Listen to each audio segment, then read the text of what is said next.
this is a problem on AC systems.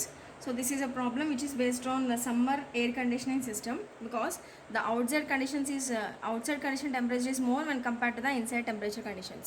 Okay, so by comparing the temperatures of outside and inside room conditions, we have to decide the method of the air refrigeration system here. So the classification of air refrigeration system.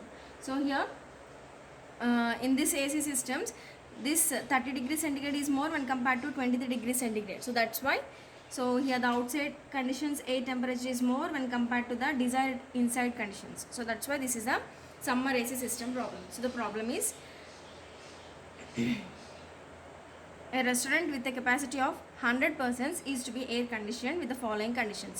అంటే మనం తీసుకున్న రెస్టారెంట్లో ఎంతమంది persons ఉన్నారంటండి, 100 members ఉన్నారంట, 100 persons ఉన్నారంట. So దీన్ని ఇప్పుడు air conditioning చేయాలి అంటే here the outside condition is 30 degrees centigrade dry bulb temperature and 70% RH.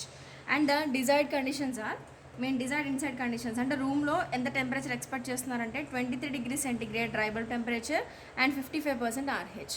And again has given the quantity of air supplied. So రూమ్లో ఎంత ఎయిర్ని మనం సప్లై చేస్తున్నాము అంటే per minute per person 0.5 meter cube of air ఈ supplied.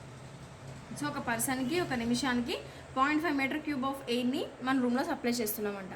Then is asking to calculate or determine the desired conditions are achieved by ఏమని చెప్తున్నాడు, cooling, dehumidification and then heating. So సమ్మర్లో మనం యూజ్ చేసుకునే మెథడ్స్ ఏంటి అంటే కూలింగ్ అండ్ డీహ్యూమిడిఫికేషన్, కాబట్టి he's explaining about the process here. So the desired conditions are achieved by cooling, dehumidifying and then heating. So then determine, he is asking to calculate the 4 parameters, that is capacity of the cooling coil, capacity of the heating coil, amount of water vapor removed by the humidifier, and again the bypass factor of the heating coil if its surface temperature is 35 degrees centigrade. So what's the surface temperature? So this is nothing but ADP, so adiabatic dew point temperature. So that is temperature given in the problem. So now before going to solve this problem, we have to note down the given data here. So what is the given data here is inside conditions always represented with the 0.1. Okay, so that's why that is so in the given data TD1 is 30 degrees centigrade and phi 1 is 70% RH, and then the inside conditions will be 2, so that is TD2 is 23 degrees centigrade and phi 2 is nothing but 55% RH. Okay, then the quantity of the air supplied. So the quantity of the air supplied means he's saying about the meter cube, means that is nothing but volume flow rate. So the volume flow rate is given in the problem.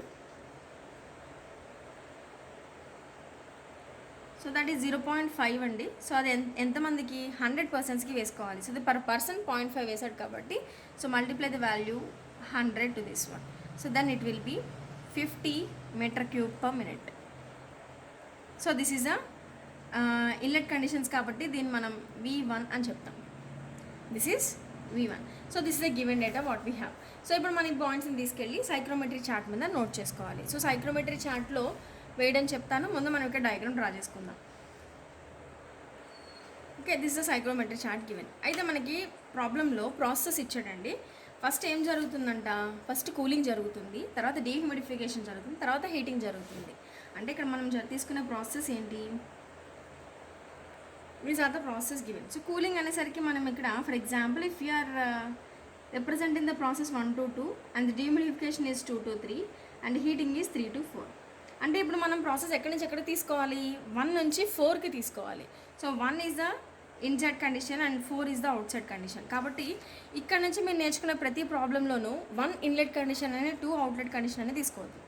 Okay, so input conditions output conditions అని తీసుకోవద్దు, ఎందుకంటే దాని మధ్యలో చాలా process ఉంటాయి కాబట్టి you have to give the continuous number for the continuation process. కాబట్టి ఇక్కడికి వచ్చరికి ఏంటంటే we have to take the TD4 and phi 4 instead of TD2 and phi 4, TD2 and phi 2. ఈ పాయింట్ గుర్తుపెట్టుకోవాలండి. సో ఇక్కడ మనం స్టార్టింగ్ పాయింట్ 1 అవుతుంది, ending point 4 అవుతుంది. కాబట్టి here I want to represent the out side air conditions with 1 and inside and the room conditions will be 4. Okay, so ఇప్పుడు నేను ఆ points రెండు ఇక్కడ నేను రిప్రజెంట్ చేస్తున్నాను ఈ చార్ట్లో. For example the point 1 will be, let it be, this will be here by taking the TD1 as 30 degrees centigrade నేను ఇక్కడ 30 డిగ్రీ సెంటిగ్రేడ్ తీసుకుంటున్నాను. ఇక్కడ 5 వాల్యూ వచ్చేసరికి 70% RH వాడు ఇచ్చేసాడు. So this point will be 1. This is the point 1. And again we have the point 4. So point 4 అనేసరికి 23 degrees centigrade. So 23 అంటే let it be, that may be here. And 55 అన్నాడు కాబట్టి దీనికంటే కింద ఉంటుంది. సో నేను ఈ పాయింట్ని ఇక్కడ పెడుతున్నాను. సో వీటి రెండు ఇంటర్సెక్షన్ ఏదైతే ఉందో దట్ ఈస్ ద 4. సో ఇక్కడ టెంపరేచర్ వచ్చేసరికి 23 డిగ్రీ సెంటిగ్రేడ్. ఇక్కడ వాల్యూ వచ్చేసరికి మనకి 55% RH. ఓకే, సో ఇప్పుడు ఈ 2 పాయింట్స్ని జాయిన్ చేయాలి. సో ముందు ఈ 2 పాయింట్స్ని జాయిన్ చేయాలంటే అసలు కంటిన్యూషన్గా ప్రాసెస్ ఎక్కడి నుంచి ఎక్కడికి జరిగిందో చూద్దాం. ఇది మనం జాయిన్ చేసాము అంటే ఇది డైరెక్ట్ అయిపోతాయి కాబట్టి వాడు ఇచ్చిన మెథడ్లో మనం జాయిన్ చేద్దాం. So here what he saying cooling. So what he saying that is cooling. Cooling అంటే సెన్సిబుల్ కూలింగ్ అండి. సెన్సిబుల్ కూలింగ్ అంటే అర్థం ఏంటి? హ్యూమిడిటీ మారకుండా మనం కూలింగ్ చేయాలి. ఇక్కడ సెన్సిబుల్ కూలింగ్ ఇంత RHతో జరిగిందని వాడు చెప్పలేదు కాబట్టి we can continue the line up to the saturation curve. ఈ సాచురేషన్ కర్వ్ వరకు మనం తీసుకురావచ్చు. So this is the point 2. Okay, so from the point 2 so you have to draw the point 3. So where the point 3 is 2 to 3. అయితే ఇక్కడ dehumidification ఎంతవరకు జరిగిందో మనకు తెలుసా? తెలీదు. సో తెలియదు కాబట్టి నేను ఇక్కడ ఏం చేస్తున్నానంటే హీటింగ్ అంటే 3 to 4 కదా. సో 3 to 4 హీటింగ్ అంటున్నాడు కాబట్టి ఇది కూడా సెన్సిబుల్ హీటింగ్ కాబట్టి ఇక్కడ నుంచి నేను హారిజాంటల్ లైన్ డ్రా చేస్తున్నాను. This is 3 point and this is the 4. This is 3 to 4. Okay, so 1 to 2 and 3 to 4. See ఇది కూలింగ్, ఇది హీటింగ్. ఈ మధ్యలో మీకు ఏదైతే ప్రాసెస్ కనిపిస్తుందో ఈ లైన్ మీద, so this is nothing but dehumidification. Humidity తగ్గుతుంది. యాక్చువల్గా డీహ్యూమిడిఫికేషన్ అంటే మీరు డ్రై బల్బ్ టెంపరేచర్ మారకుండా అన్నారు. ఇక్కడికి వచ్చరికి ఇక్కడ డీహ్యూమిడిఫికేషన్ జరిగింది. సాచురేషన్ కర్వ్ ద్వారా జరిగింది కాబట్టి సాచురేషన్ కండిషన్ డిస్టర్బ్ అవ్వకుండా హ్యూమిడిటీ అనేది మారుతుంది. సో ఇలా 2 to 3. ఓకే అండి, డ్రై బల్బ్ టెంపరేచర్ ఇక్కడ చేంజ్ అవ్వకుండా ఇక్కడ మారుతుంది అనమాట. నౌ ఇప్పుడు మనకు కావాల్సిన రిక్వైర్డ్ డయాగ్రామ్ అండి ఇది. సో దీని నుంచి మనకి 2 point ఎంత 3 point ఎంత మనకు తెలియాలంటే we have to use a psychrometric chart. So ఇక్కడ నుంచి నేను 2 పాయింట్ని కిందకి ప్రొజెక్ట్ చేస్తే ఒక వాల్యూ వస్తుంది, 3 పాయింట్ని ప్రొజెక్ట్ చేస్తే ఒక వాల్యూ వస్తుంది. ఈ వాల్యూస్ అంతా మనం సైక్రోమెట్రిక్ చార్ట్ నుంచి చూద్దాం. అలాగే హ్యూమిడిటీ వాల్యూస్ కూడా మనకి తెలియదు. So that is W1 W2. So ఇక్కడ తీసుకుంటే TD2, ఇక్కడ తీసుకుంటే TD3. సో ఏదైతే నేను రెడ్ కలర్ పెన్తో మీకు డిఫైన్ చేస్తున్నానో those points have to be determined from the psychrometric chart. So psychrometric chart నుంచి పాయింట్స్ ఎలా ఉంటాయో చూద్దాం. From the psychrometric chart. So సైక్రోమెట్రిక్ చార్ట్లో ఫస్ట్ ఏం చెప్పాడు? 30 degrees టెంపరేచర్ 70% RH అన్నాడు. నా దగ్గర 30 degrees ఇక్కడ ఉంది. సో ఈ 30 degrees సెంటిగ్రేడ్ నుంచి వర్టికల్ లైన్ తీసుకున్నాను. దీన్ని తీసుకెళ్ళి 70% RHతో ఇంటర్సెక్ట్ చేస్తుంటే నాకు ఈ పాయింట్ ఇక్కడ వచ్చిందండి. సో మీరు కనుక చూస్తే this is 30 degrees temperature line. ఈ 30 degrees టెంపరేచర్ లైన్ నేను పైకి కంటిన్యూ చేస్తే నాకు 70% RH దగ్గర ఇక్కడ ఇంటర్సెక్ట్ అయింది. So I just want to represent the point this is as 1. దాన్ని నేను 1 అని చూపిస్తున్నా. సో దేర్ బై తర్వాత వచ్చేసరికి 2 point అంటే ఇక్కడ ఏం చెప్పాడు? 23 degrees టెంపరేచర్ చెప్పాడు. సో 23 degrees టెంపరేచర్ అంటే this is 20, 21, 22, 23. or else if this is 20, 21, 22, 23. So this is 23 line అండి. సో ఈ 23 లైన్ నుంచి నేను పైకి తీసుకెళ్తున్నాను. దీన్ని ఇలా ఎక్స్టెండ్ చేస్తే at about 55% that will intersect at the point 2. ఇది 55% లైన్ అండి. సో ఇది 55% లైన్. ఈ 55% లైన్ మీద ఇక్కడ ఇంటర్సెక్ట్ అయింది. So this is the point 2. This is the point 4 I have. So from this నేను హారిజాంటల్ లైన్ డ్రా చేస్తున్నాను. ఓకే, సో ఈ హారిజాంటల్ లైన్ డ్రా చేస్తే నాకు ఇక్కడ 3 దగ్గర ఇంటర్సెక్ట్ అయింది. అలాగే 1 నుంచి నేను దీన్ని ఎక్స్టెండ్ చేస్తే నాకు ఇక్కడ ఇంటర్సెక్ట్ అయింది. This is the point 2. So point 2, 1, 2, 3, 4 this is the chart. ఇక్కడ నుంచి నాకు టెంపరేచర్స్ తీసుకోవాలి కాబట్టి నాకు ఈ పాయింట్ వచ్చిందండి. ఈ పాయింట్లో so 20, 21, 22, 23 sorry this is the 25 right. So 25 అంటే ఇక్కడ 24 అవుతుందండి. So 24 degrees centigrade is my temperature. So 24 degrees temperature is my required point at the point 2. Okay, and where there by the point 3. So point 3 దగ్గర వచ్చేసరికి this is the 13 degrees temperature. Because 10, 11, 12, 13, 14, 15. So 13 దగ్గర intersect అయింది నాకు. చూడండి 10, 11, 12, 13, 14, 15. So 13 దగ్గర intersect అయింది కాబట్టి 30 degrees వేసుకున్నా. So I got the temperatures at the point 3 as 13 degrees centigrade and at the point 2 that will be 24 degrees centigrade. So ఇక్కడ నుంచి నేను దీన్ని ఎక్స్ యాక్సిస్ మీద కనుక నేను ప్రొజెక్ట్ చేస్తుంటే నాకు ఈ వాల్యూ 0.18 కంటే పైన ఉంది. ఇక్కడ ఇంటర్సెక్ట్ అయింది. ఇక్కడ ఇంటర్సెక్ట్ అయిందంటే let it be this is 0.019. This is a W1. So whereas at the point 4 దీన్ని నేను ఎక్స్టెండ్ చేస్తుంటే దీన్ని తీసుకెళ్ళి ఇది ఇక్కడ ఇంటర్సెక్ట్ అయింది. సో ఇది దీనికన్నా కొంచెం తక్కువ ఉంది కాబట్టి 0.0095 అని నేను అనుకుంటున్నాను. సో నియర్లీ మీకు వచ్చే వాల్యూ ఏదైనా సరే మీరు నోట్ చేసుకోవచ్చు. So 0.0095 will be the answer for the W2. So ఈ వాల్యూస్ అనేది నేను ఇప్పుడు నోట్ చేసుకుంటాను. These are the values I have taken from the chart what I have explained on the chart. Okay, so నేను ఇక్కడ 2, 3, W1, W2 ఈ values అన్నీ తీసుకున్నాను. ఇప్పుడు మిమ్మల్ని ప్రాబ్లంలో ఏమేమి క్యాలిక్యులేట్ చేయమన్నాడో చూద్దాం. ఓకే, సో అండ్ అలాగే మనం సైక్రోమెట్రీ చార్ట్స్ ఇంకోటి తీసుకోవడం మర్చిపోయామండి. మీ ప్రాబ్లంలో ఇందాక వాల్యూమ్ ఫ్లో రేట్ ఇచ్చాడు. వాల్యూమ్ ఫ్లో రేట్ ఇచ్చాడంటే ఖచ్చితంగా మనం స్పెసిఫిక్ వాల్యూమ్ కూడా అట్ ద పాయింట్ 1 తీసుకోవాలి. సో పాయింట్ 1 దగ్గర స్పెసిఫిక్ వాల్యూమ్ అంటే ఇది నేను తీసుకున్న పాయింట్ 1. సో పాయింట్ 1 దగ్గర మీకు కనిపిస్తున్న స్కై బ్లూ కలర్ లైన్స్ తీసుకోవాలి. So sky blue colour lines, so అవి స్పెసిఫిక్ వాల్యూమ్ లైన్స్. సో ఈ వాల్యూ వచ్చేసరికి మీకు ఇక్కడ ఒక లైన్ కనిపిస్తుంది, ఈ లైన్ కనిపిస్తుంది కదా, ఈ వాల్యూ ఎంత ఉంది 0.88 మీటర్ క్యూబ్ పర్ కేజీ ఉంది. సో దీని తర్వాత కొంచెం డిస్టెన్స్లోనే ఉంది పాయింట్ కాబట్టి I just want to take the value directly as 0.88. So నేను డైరెక్ట్గా 0.88గా తీసేసుకుంటాను. సో అలా కాదనుకుంటే ఇంకో 2-3 వాల్యూస్ కూడా పక్కన తీసుకోవచ్చు కాబట్టి so VS1 specific volume that is 0.885 తీసుకుందాం లేకపోతే. So that is metre cube per kg. So this is the value I have taken from the chart.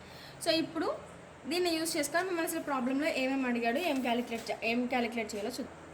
So ఇప్పుడు మిమ్మల్ని ప్రాబ్లంలో ఫస్ట్ ఏం అడిగాడంటే capacity of the cooling coil అడిగాడు. So capacity of the cooling coil తీసుకోవాలి అంటే మనం ఈ పాయింట్స్ దగ్గర ఉన్న ఎంథాల్పీ వాల్యూస్ కూడా తీసుకోవాలి. సో అంటే మనం ఇప్పుడు సైక్రోమెట్రీ చార్ట్ దగ్గర నుంచి 1 దగ్గర, 2 దగ్గర, 3 దగ్గర, 4 దగ్గర ఎంథాల్పీ వాల్యూస్ కూడా తీసుకోవాలి. సో వాల్యూస్ ఏంటో తీసుకుందాం. So from the point 1, so point 1 నుంచి నేను సైక్రోమెట్రీ వాల్యూస్ తీసుకోవాలి అంటే నేను రెడ్ కలర్ లైన్ని ఫాలో అవుతున్నానండి. సో ఇక్కడ నాకు ఇది 75, 77, 78 దగ్గర ఇంటర్సెక్ట్ అయిందండి according to my construction. So the point was intersected at the 78. So H1 value is 78. అలాగే నెక్స్ట్ పాయింట్ వచ్చేసరికి ఇది 2. సో ఈ 2 పాయింట్ దగ్గర ఎక్కడ ఇంటర్సెక్ట్ అవుతుంది అంటే 70, 71, 72, 72 దగ్గర ఇంటర్సెక్ట్ అయింది నా line. So 72 is the H2 value is 72. అలాగే మనం థర్డ్ పాయింట్ని తీసుకుంటే సో థర్డ్ పాయింట్ ఇక్కడ ఉంది, నాకు ఇది ఇంటర్సెక్ట్ అయినప్పుడు 39 దగ్గర ఇంటర్సెక్ట్ అయింది. అలాగే fourth point, so fourth point కనుక తీసుకుంటే ఈ లైన్ మనకి 45, 6, 7, 8, 48 దగ్గర ఇంటర్సెక్ట్ అయింది. సో నేను మొత్తం ఈ H వాల్యూస్ కూడా ఇక్కడ నోట్ చేసుకుంటున్నాను. From the psychometric chart, according to my observations, I have taken the values of H1, H2, H3, H4 like this.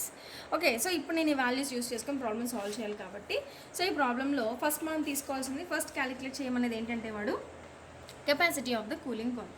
So that is capacity of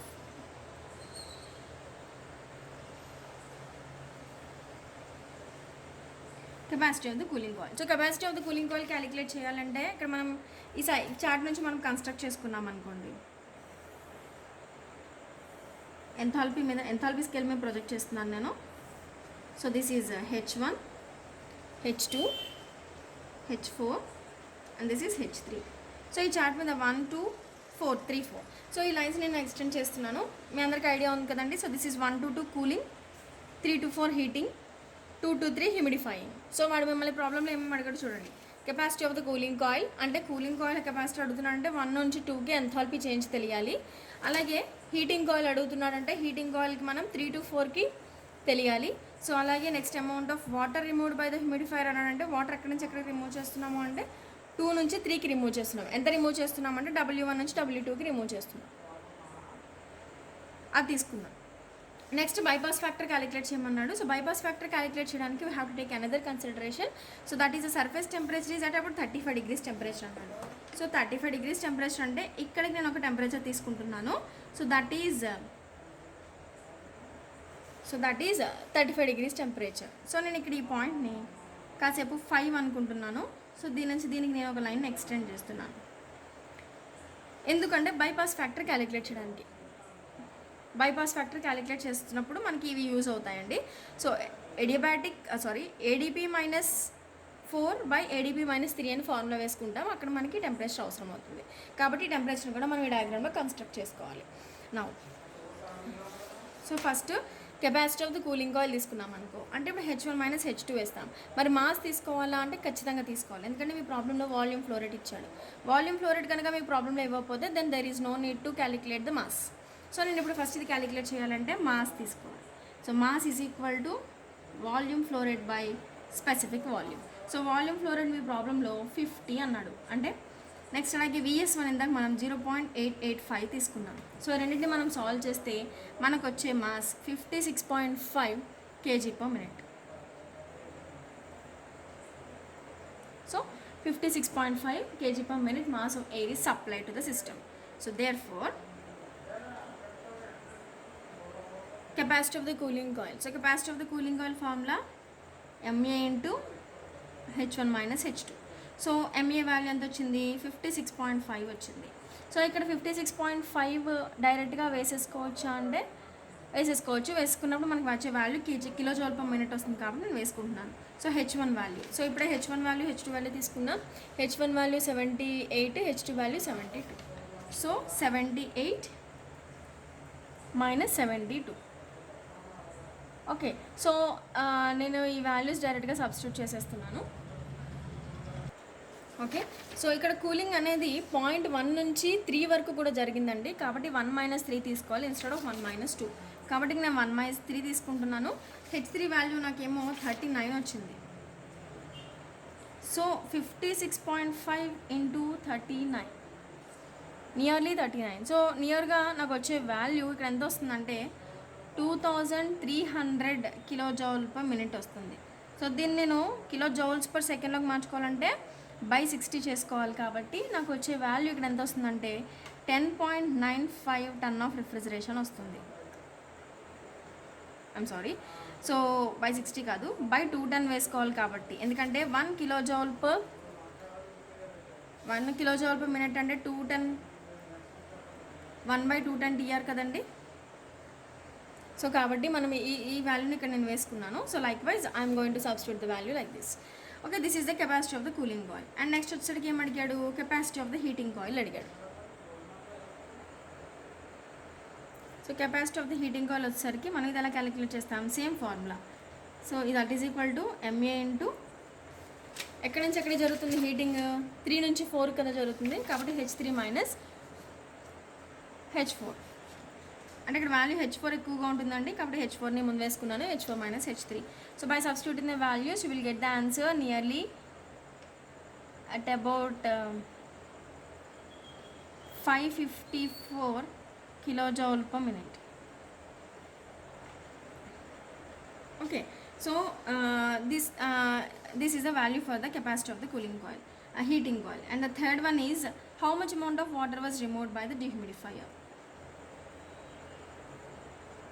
so dehumidifier నుంచి remove చేయడానికి మళ్ళీ same formula వేసుకుంటాం. MA into హ్యూమిడిఫైర్లో humidity గురించి మాట్లాడుతున్నాం కాబట్టి హ్యూమిడిటీని minus చేసుకుంటాం.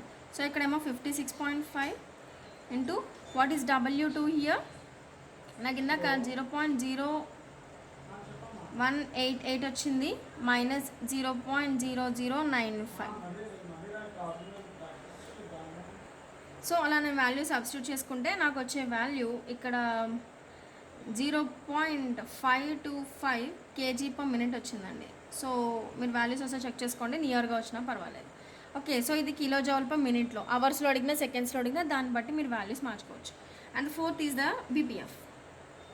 So BPF calculate చేయమని అంటే ఫార్ములా మీరు ఎప్పుడు గుర్తుపెట్టుకోవాలి. సో ఆ ఫార్ములా ఆ వాల్యూస్ ఏంటి అంటే సో BPF ఫార్ములా వేస్తున్నప్పుడు సో బీపీఎఫ్ ఫార్ములా తీసుకోవాలి అంటే ఇక్కడ మనం 3, 4, 5 లైన్ని తీసుకుంటాం. ఇక్కడ మీరు గుర్తుపెట్టుకోవాల్సిన విషయం ఏంటంటే BPF formula can be applicable only when the coil temperature was given.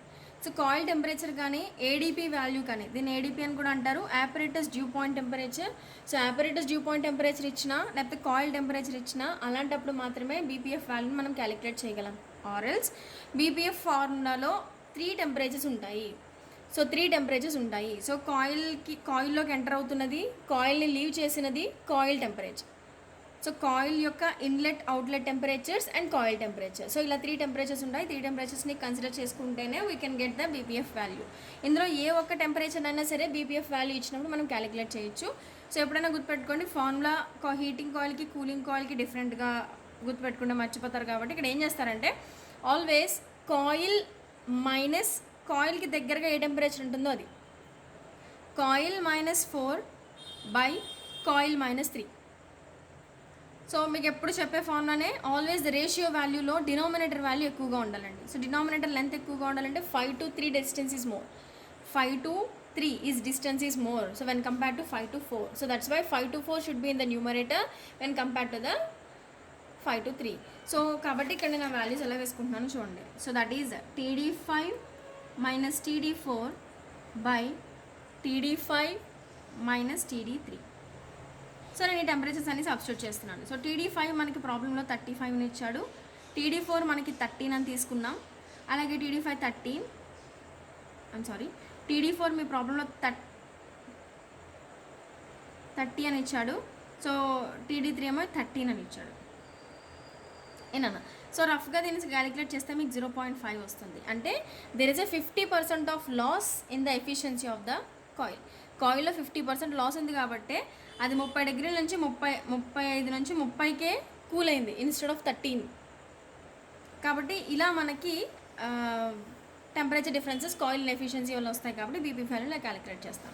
So ఇలాంటి ప్రాబ్లమ్స్ని ఇలా సాల్వ్ చేస్తాం. In the next class I will explain about another different problem based on the remaining methods.